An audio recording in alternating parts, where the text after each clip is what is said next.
Talk a lot about the importance of mindset, having a positive mindset, right? I want to know what it was like when you were at rock bottom dealing with all that. Were you positive back then, or did you have to sort of grow into that? No, I was a very negative person.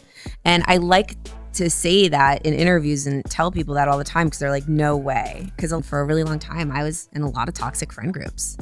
I was an actress. Nothing against actors and actresses, and maybe this isn't all actors and actresses, but the friend groups that I was in, everyone was like really cutthroat and like really had a scarcity mindset. I was such a negative person that when I was in The Wedding Singer on that show, there were people in my dressing room, I can't believe I'm saying this out loud, that actually asked to be switched out of my dressing room because I was such a negative person. Whoa.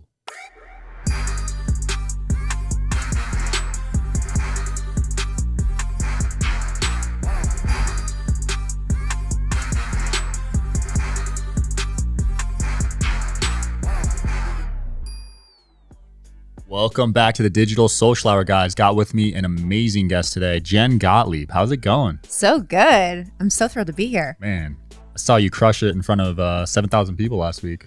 That's pretty dope. That was crazy. It was crazy. Were you nervous? Yeah. I could tell. Could you tell? I saw you backstage. You were. Listen, I used to be an actress, so I've performed in front of thousands of people my whole life, and I always get a little nervous. Even when I was in a Broadway national tour and I did 10 shows a week. Every show, I got at least a little nervous, and I like that because without that nerve, like without that little bit of adrenaline, it's like it almost feels like I don't care. Right. So I like having that because I'm like, oh, that gives me that adrenaline, and then I get up on stage, and the second that I get up there, all of it goes away. Yeah, that's facts. How long were you doing Broadway? That was a full year on the road. Yeah. So you were changing locations every week, basically? Oh, yeah. So it was like on a bus, get to the theater, unpack your stuff, do the show, go to sleep that night in the hotel, wake up, get on the bus, go to the next theater every single day. Yeah, I can't imagine that. Traveling's pretty stressful. So for a year straight. It was so that experience, like that role that I played, by the way, that the show was The Wedding Singer. Have you seen the Adam Sandler, Drew Barrymore movie, The Wedding Singer? I think I might have actually. It's a great movie. You should watch it if you haven't seen it. Okay. And there's this character in that movie named Linda, and she's the that leaves Robbie Hart at the altar. She's like the kind of the villain. And when I saw the show on Broadway, I was like, that's my dream role. I don't know why. I was like, I want to be the bad girl. Like, I want this part. And she was like this rocker chick. And I end up booking my dream role, like the role that I always dreamt of. And it wasn't easy. I had to be the understudy first. I didn't get it a bunch of times before.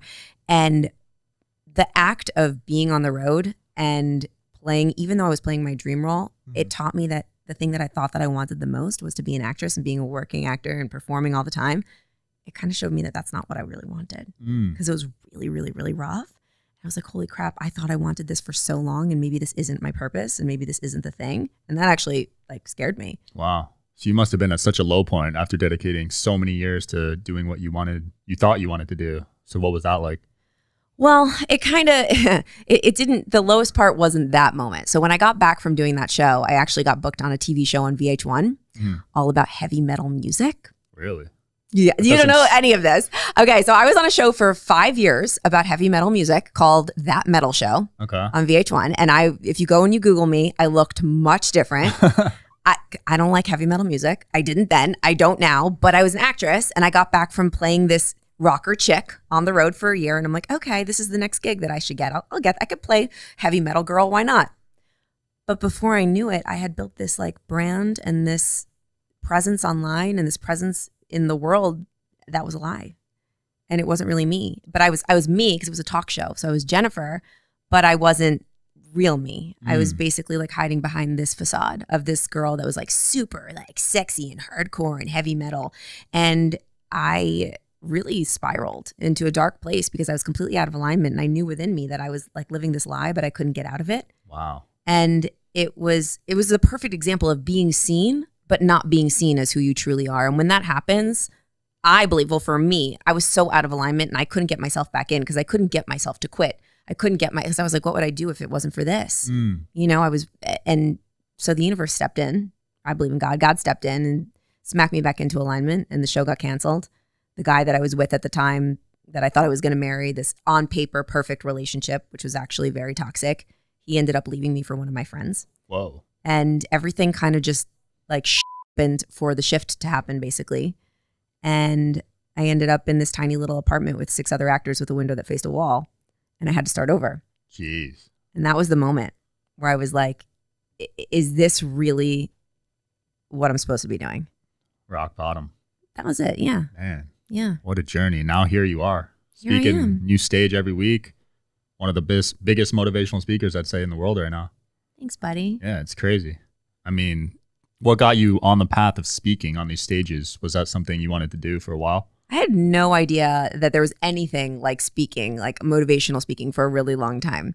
It's funny because I always thought that my purpose was supposed to be an actress and read other people's lines and sing other people's songs and wait for someone to pick me and play a character and audition. And I thought that was the life that I was going to live. And I was very certain of that. Mm-hmm.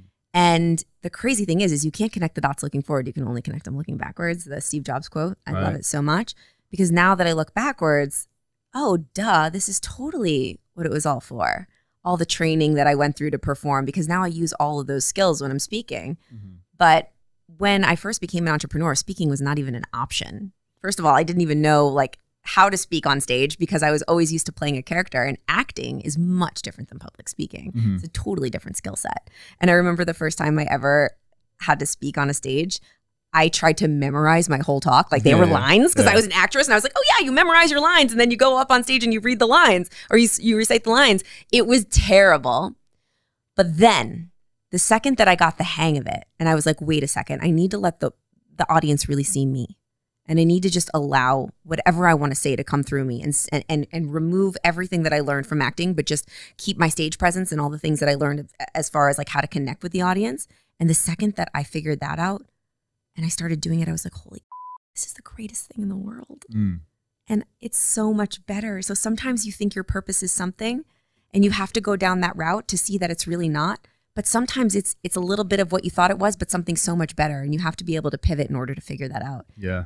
And so the process of building a business and becoming an entrepreneur gave me this opportunity to see that what public speaking was and fall madly in love with it. And now it's like my main focus. I love that. Yeah, I've tried to memorize speeches like word for word, and it doesn't come across authentic when you go about it that way, you know? No, no one wants to watch somebody recite a speech that they memorized because you're disconnected from the audience. Yeah, absolutely. So are you going up there just completely raw, like each time you don't know what you're going to say? No, definitely not. I know what I'm going to say, but it's not memorized. So my focus is like, all right, I know the first thing, like the first few words that are going to come out of my mouth, I know what those are because that will usually set me up as long as I feel really confident about that.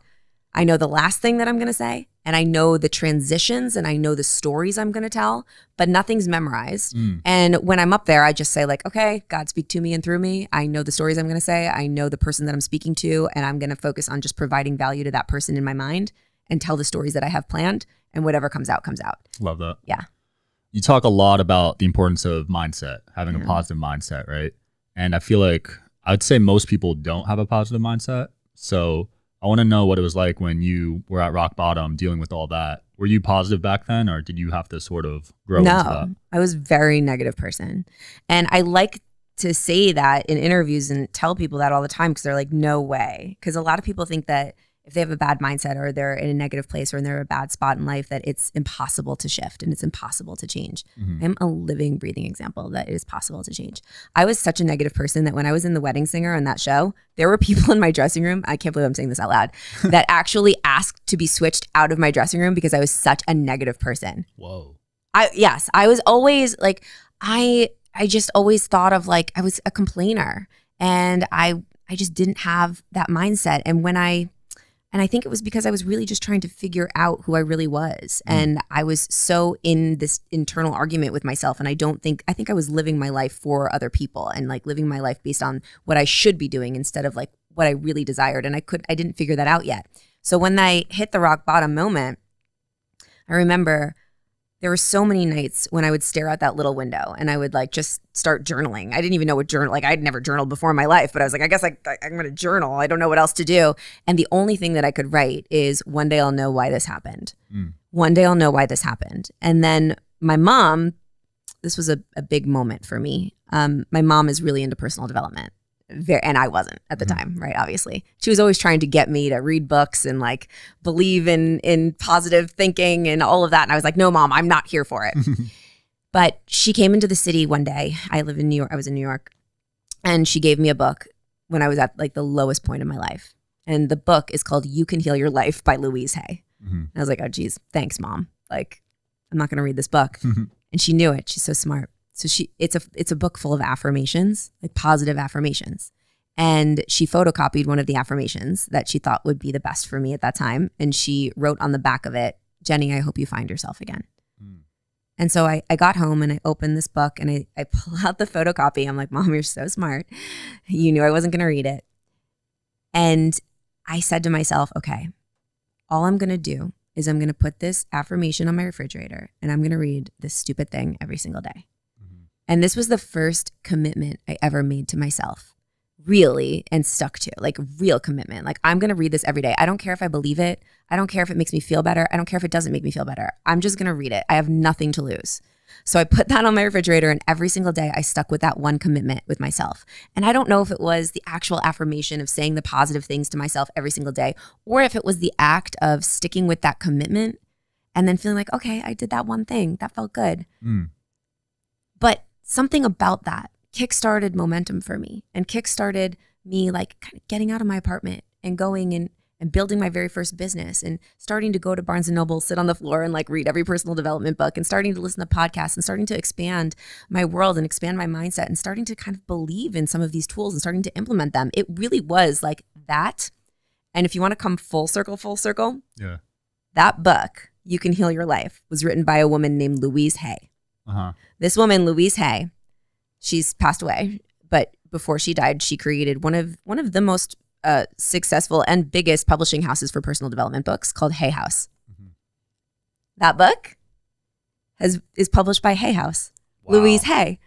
So, which is just a crazy full circle moment to think back again of how all the dots connect. Yeah, so full circle. So you'd attribute, those affirmations early on as a pivotal point for changing your mindset. One of the things, there was a lot that went into it. I had a lot of therapy, a lot of different podcasts and books and different tools that I started to use. Simple ones, simple, like being grateful for things, right? And just doing a little bit of journaling in the morning. And it wasn't all perfect. And I wasn't like the perfect student of personal development. And it wasn't all an uphill thing.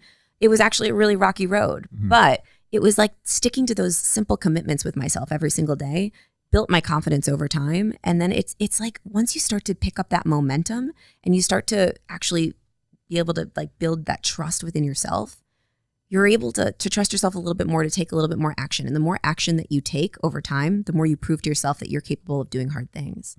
And so then I started to figure out who I really was and what I really wanted. And I started to become successful. And I just created more proof for myself as I went. I didn't know, like I didn't have full clarity that I could do anything. I just kept taking action, even though I was afraid, even though I didn't feel like it 100%.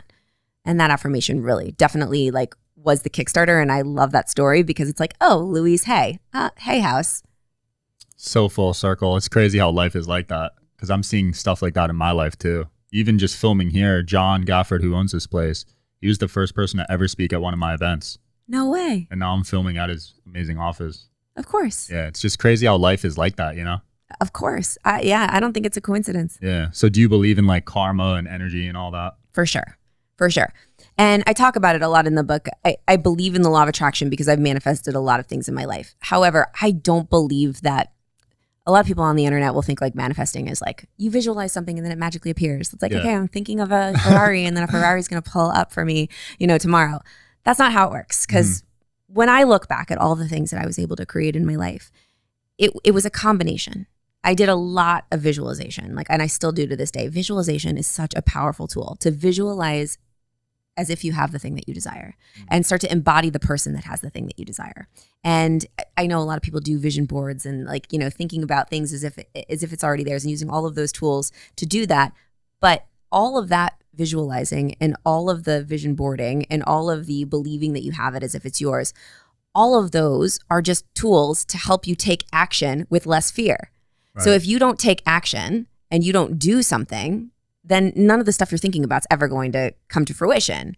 But you can absolutely use visualization as a tool to reprogram your subconscious, because your subconscious is the thing that's actually guiding you towards your decisions. I believe your subconscious probably guided you here without you even necessarily really realizing it, but you kept noticing the opportunities because it was on your radar. You know, it's on your radar. And then that's like why there's a neon sign in the cover of my book, because opportunities will suddenly look like neon lights and neon signs when you visualize and believe that the thing is already yours. It's like, oh, duh, I totally have to go in that direction. Of course. And if you weren't visualizing and you weren't believing that you could do it, maybe you wouldn't see that opportunity. Maybe you wouldn't walk towards that opportunity. Maybe you would be too afraid and you would just go the other way. Yeah, it's pretty crazy to think about, right? Because as humans, we think like we're in control of everything, right? But then you see these statistics where your subconscious is like 95% of your thoughts or something. Yeah. Something crazy like that. And you're like, wow, I'm really just following a script almost. Yeah. I mean, think about it. Like, how many times have you driven somewhere, or you've driven home because you've driven there so many times and you don't even remember how you did it? Yeah, I've done that a lot. Yeah. Right? Or it's like we get up, we do our whole, like we brush our teeth, we comb our hair, we do the thing. We're not thinking about that. Our subconscious is actually like just making those decisions for us, and we're not consciously thinking of it. So if we can reprogram our subconscious mind by creating fake memories. When I was, I told you that becoming Linda in The Wedding Singer was my dream role. Yeah. Leading up to that, I spent months and months laying in my little twin bunk bed that I lived at. Like I was in this little dorm room when I was in New York in musical theater school, and I would just visualize myself playing the part. Like I would sing myself to sleep, and I would envision the costume on my body, and I would see the audience, and I would feel the lights on me. And there was no way in hell for me to get this part at that time, but I was just imprinting a fake memory in my mind that it was mine. So when the audition presented itself, I was like, done, here we go. Like I have practiced this in my mind a bazillion times. I'm not even scared. Let's go. And I walked right in there. And when I heard no again and again and again, and I didn't get it again and again and again, I was persistent and resilient because I had built this fake memory, and my subconscious was like, I'm just going to figure out another way to get it. And I'm just going to push even harder, and I'm going to try even harder. And I do believe now as an entrepreneur and booking really big stages like this and getting a book and building businesses, all of these tools, like believing that I can do it and visualizing it as if it's done, they help me to take action so much. I love that. Visualization is so powerful. I mean, I just saw this one study, these weightlifters, all they did was visualize lifting more weights, and they went to the gym without even lifting, and they lifted 13% more. I believe it. Like, I believe it. It's crazy. There's so many Olympic athletes that they spend like a full day visualizing the whole game, right? Going exactly the way that they planned, or visualize the race, right? Or like thinking about each step. And that way, when you're in it, you're like, oh, I've been here before. Yeah. That arena that we were at together that I spoke at, I have visualized standing on stage in an arena so many times. Wow. And that was the moment when the visualization, I've got goosebumps, meets the real life. And I was standing on the stage, and I was nervous before I got up there. But when I got up there, I was like, I've seen this before. Isn't that cool? It's so cool. Was that your biggest stage ever? For speaking. Yeah. It was packed in there. It was so cool. 7,000 people. But one day you'll be doing probably 50, 100,000 people. And on that, like, and I'll be doing that, and I'll be like, it's probably going to feel exactly the same as the 7,000. Because for me, like the 7,000 leading up to it, like I said, I always get a little nervous. I just did 500 people the other day. It felt the same as the 7,000. Like I get very excited about every audience, because I know when I was an actor, I would always remind myself, even though I've done this show 10 times this week, or I've done this show 50 times this month, or whatever it is, all those people that are coming, they're seeing it for their very first time. And I like to think about that a lot. And I think that it's an important thing to remember as an entrepreneur, or as someone that's creating content or building a brand, that the person that's watching that piece of content might be seeing it for the first time. You may have said that thing 85,000 times in your life, and it might be boring to you, but that person that's watching that for the first time, that's the first time they're hearing it. So I like to think about that person and how they're hearing it and how it might impact their life, and remember that it's their first time. Yeah. Yeah, that's so powerful. Your mental strength is just insane. You also dealt with an eating disorder, right? Yeah. Would you say having that mental fortitude really helped you get through that moment? Yeah, it was way more than a moment. It was like my whole teenage and young adulthood. I talk about it in the book. I don't really talk about it that often at all. And I tell the full story there. I think it was an important thing to talk about when talking about confidence, because it was such a big part of my journey of just figuring out who I really was. And it was... Yeah, it wasn't, I think that my mental strength, definitely a lot of it has come from being able to overcome a lot of obstacles. And going through that time in my life was a really difficult time. And I always remember that, like, discomfort, for the most part, like any kind of uncomfortable situation that you're going through, whatever it is, it might suck balls. Like it might be the most terrible thing in the entire world. But no matter what, God willing, you're going to end up in your bed that night and time's not going to stop and you're going to wake up the next day. Yeah. Discomfort's temporary. But the growth that you experience on the other side of that discomfort, like the person that I've become as a result of dealing with all the stuff that I dealt with as a teenager and a young adult, that made me who I am today, right? So that's why I have time tattooed on my wrist, just to remind me that like time doesn't stop. This too shall pass, right? And you might be in a really difficult moment right now. And all the stuff that I learned though during that time, like of how to cope the right way when I started to come on the other side of it, like it's all worth it. It all makes sense. Like it's all stuff that I bring with me now in other areas of my life. And it all equips me to be a stronger person when I'm faced with really big obstacles. It's like, okay, I know that I can overcome this because I've overcome something way bigger and way worse. I love that. Yeah, everything happens for a reason, the way I see it, you know? For sure. Wow, I'm just so amazed by your story. What are you excited about next? What are you passionate about these days? I know, did this come out yet, the book? No, October 31st. I don't know when this is going to air. So if this airs that week, then you can go get it now. That's very exciting to have a book out there. It's very nerve-wracking. It's very scary. You're putting yourself out there. Dude, the ironic thing is I wrote the book called Be Seen, and I'm talking about how to be seen and how to build a brand and how to have courage when doing it. I'm literally like, I need to read my own words because this is a whole nother level. And I would be crazy to not talk about the fear and the imposter syndrome and all the stuff that comes out when you're writing a book, no matter what level you're at.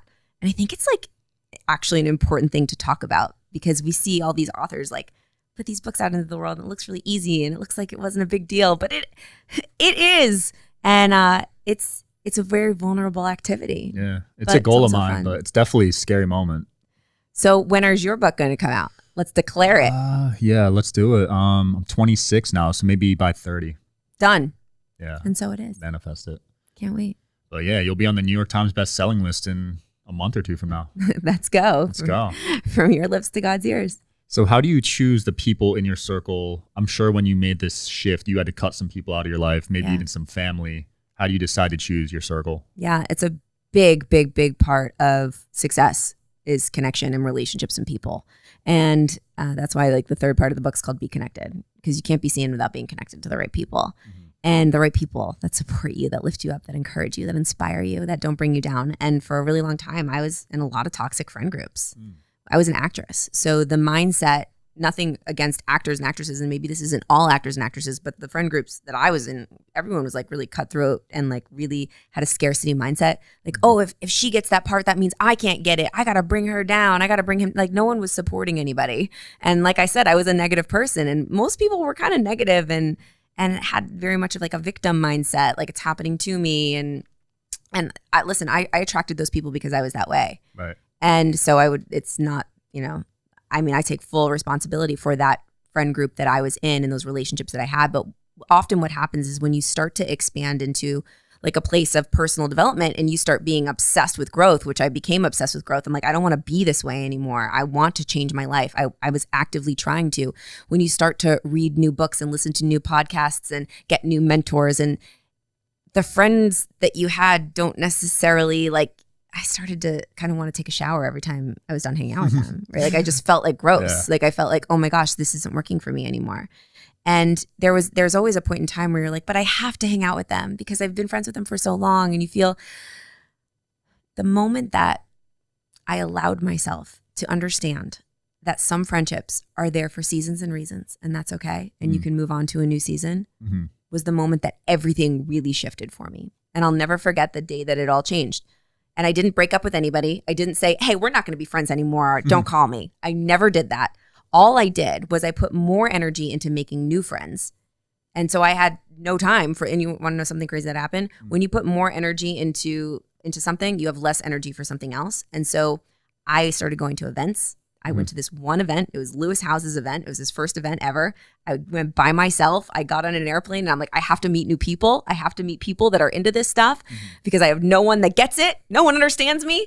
And I met a bunch of new friends and I started spending time and energy with those new friends. And then the old friends, they just stopped calling me.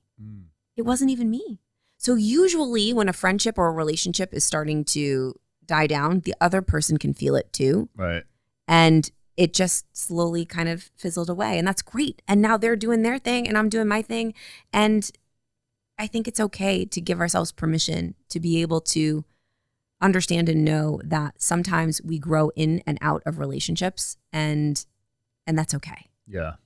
Yeah, that's a powerful message. Some people think, you become friends, you should be friends for life.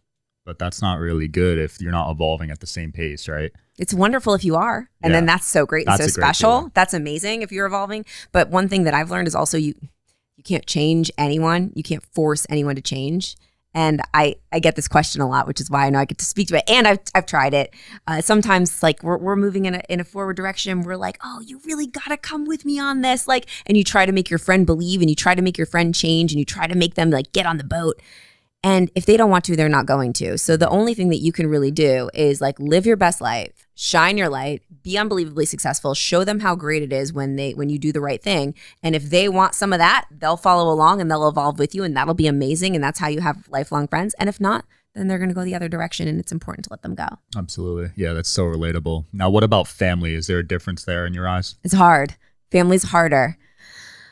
So I'm not an expert on this, and I don't ever want to claim to be, because the thing is there's some relationships that you can't really, distance yourself from. Friendships are a lot easier. But if you live with somebody in your house and they're part of your family and they're constantly bringing you down and they're constantly being negative and it's just like really getting to you, I have found from my experience, the only thing I've ever been able to do is to ask myself, okay, what do I want my relationship with this situation to be? Because I can't change what's going on around me, but I can change my perspective. And I can change the way that I show up. I can't change the way they show up. And if I try to force the way that they should like to change, for them to change the way they're showing up, I'm just going to be disappointed all the time. So I need to accept the situation and I need to change my relationship with it. What does that mean? So for me, what I do is if there's somebody that is just constantly spewing negative energy all over the place and all over me, and I think everyone that's listening can think about that person right now, they know. I do. My friend Jamie Kern-Lima, she's a wonderful, famous author. She's the founder of It Cosmetics. She sold it for like $1 billion. Wow. She talks about in her book, I loved this. I resonated with it so much. She's like, I envision everybody has like a microphone, like dial, and a volume dial for their microphone. And just envision turning the dial down a little bit, like turning the volume down. So I've got people that when they talk, I just turn the volume down. And they're talking and the volume is just all the way at 0. Yeah. And I'm just like living my best self. I can't hear you. That's amazing. Great. Your volume's down. But someone like you or somebody that I really resonate with, like a good friend or someone that's supportive and it's got energy that I'm just like feeding off of, I turn the dial up. Right. That makes sense. So you've talked about the importance of the subconscious. So are you really selective with the information that's coming in your mind, like the stuff you're listening to, the music, the shows you watch? Very much. Very much. I don't really watch the news. I curate my algorithm very carefully because I believe that you find what you're looking for. So you can open up your phone and you can see the world as a bad place if you choose to. You can also open up your phone and see the world as a good place if you choose to. It's really all about what you surround yourself with and the information that you're putting in your mind. I never want to be delusional and I never want to be like, oh, there's not bad things going on in the world. But in order for me to show up as my best self, I want to make sure that the majority of the stuff that I'm putting into my brain is positive. Because like, why do I need to worry and be anxious all the time? I get triggered very easily. So I can't control a lot of the stuff that's coming at me, but the stuff that I can control, like the books that I read, the podcasts that I listen to, the content that I consume, I make sure that it is positive stuff.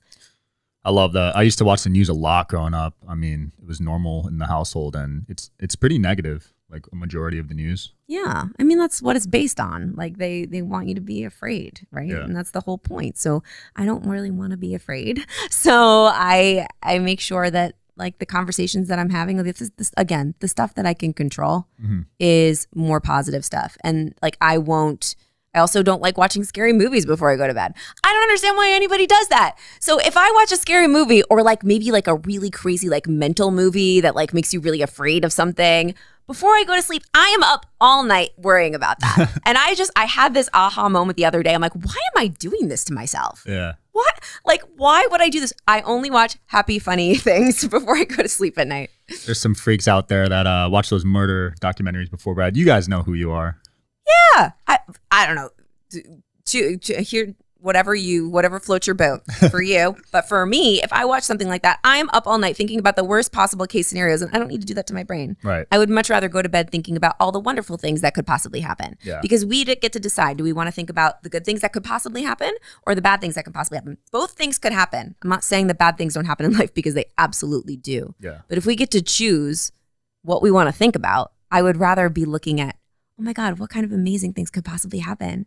Like, oh, look at that, like that dog and that baby became best friends. That's so cute. I would much rather like look at that than something terrible happening. Yeah. Is your brain like super active? Like, are you always thinking? Always. How do you shut off? Always. I don't. And I don't expect myself to shut off. I mean, I guess, so here's the thing. I'm not too hard on myself. And this is a new practice for me. And I try to just always give myself some grace, because I think in the personal development space and like the high achieving entrepreneur space, if that's what you're surrounding yourself with, everyone's like, yeah, you got to be perfect and you got to be 100% and you got to like shut it all out and you got to do all the things right. And as human beings, I don't think we do all the things right. And I know that our brains think thoughts uncontrollably, like our heart beats uncontrollably. Mm-hmm. And so sometimes you're going to have negative thoughts. Sometimes you're not going to be able to shut it down. I know that something about me is that I like energy. I like thinking about work. I like talking about work. I like coming up with ideas. And sometimes that's my brain and it doesn't shut off. Right. And I think I get into trouble when I try to force my brain to shut off when it doesn't want to. And then I start to just like get anxious about not being able to shut my brain off. So what I've been practicing is just being okay with however I am. Mm-hmm. And allowing myself to have a relationship with that. That's more like, this is me. Right. Okay. And if I do just like want to stop thinking about work, the thing that I will do, and it doesn't always work because sometimes I'll be on my phone while I'm doing it, but this is a weird quirk about me that I don't talk about often. Okay. I love watching baking shows. I know, I was going to make you laugh. I don't bake. I don't even eat sugar. Yeah. But I don't know why baking shows are very relaxing to me. Like baking competition shows. Like they have to compete to bake the best thing. Yeah. I don't know why, but I love it.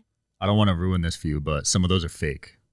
I know. I don't even care. Yeah. I don't even care. Let it be fake. You know what another good one is? Which one? The glass blowing competition show on Netflix. I've actually seen a few of those. I'm not going to lie. Have you? Yeah, it is comforting. It's comforting, right? Yeah. I even wanted to try it myself after watching it. It's cool. Yeah. And like like it's kind of like what is that? You know when ESMR or whatever it's called? Oh, the sounds? Yeah. ASMR, like ASMR. Okay, so now everyone on the internet's gonna be like, she doesn't know what ASMR is. But like the act of like glowing glass and like seeing like the gooey glass, it's just comforting. Yeah, for sure. Jen, it's been super fun getting to know you. I didn't think we'd ended off on that, but anything you want to close off with or say? You know, here's the thing. My book, it's called Be Seen, and it's not just about building a brand online. It's not just about creating amazing content. It's really all about being seen as who you really are. Because at the end of the day, if you don't have the courage to see yourself for who you really are, you're not going to be able to be seen as the person that you're becoming, and you're not going to be able to be seen by the people that you want to attract into your life. I believe that you attract what you are. And throughout my journey, all the stories that I've told you, I was attracting what I was at the time. And the energy that you put off is the energy that you attract. And so if you want to be seen, you want to be seen by the people that you want to be, like that you want in your world. Mm-hmm. So be seen as you, because the thing that makes you the most unique and the thing that's going to attract the people to you that you want is your uniqueness, is your messiness, is your humor, is the fact that you like watching baking shows, is the fact that you like watching Blown Away on Netflix, like the weird stuff. And that's what's going to make people connect with you and see you for you. And then before you know it, you're going to have an audience like you have of people that love you for who you are. Yeah, no, I love that because I'm myself on the show. Exactly. And I'm not, faking it or anything. So it's a super powerful message. Thanks so much for coming on. Check out the book, guys, and I'll see you next time.